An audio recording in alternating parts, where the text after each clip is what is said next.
जय हिंद दोस्तों। यार आज एक बहुत ज़बरदस्त न्यूज़ निकल के आई है। अपने जो विदेश मंत्री हैं डॉक्टर एस जयशंकर, वो अभी विदेश यात्रा पे हैं। और वो अभी डच के एक ब्रॉडकास्टर हैं एनओएस, उनके साथ में उन्होंने एक इंटरव्यू किया। और इंटरव्यू में जो बोला है उससे अमेरिका और ट्रम्प दोनों को आईना दिखा दिया है। ब्रॉडकास्टर एनओएस ने डॉक्टर जयशंकर से पूछा कि इंडिया और पाकिस्तान के सीज फायर में अमेरिका कहाँ था। तो जयशंकर जी बोलते हैं कि अमेरिका अमेरिका में ही था।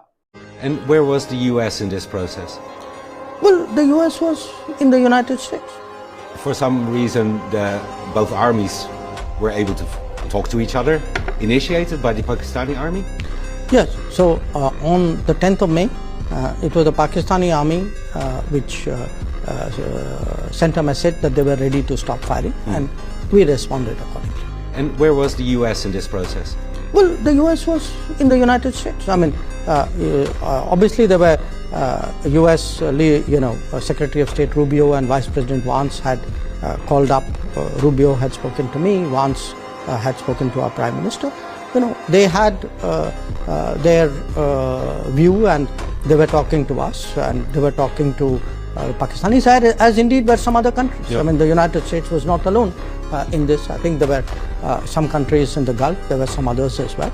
But the ceasefire, the cessation of firing and military action was something which was negotiated directly between India and Pakistan. We made one thing very clear to everybody who spoke to us, not just United States, but to everybody, saying, look, if the Pakistanis want to stop firing, they need to tell us.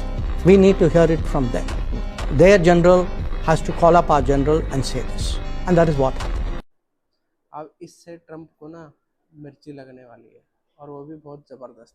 क्योंकि Trump को ना एक problem है। उसको problem है centre of attraction की।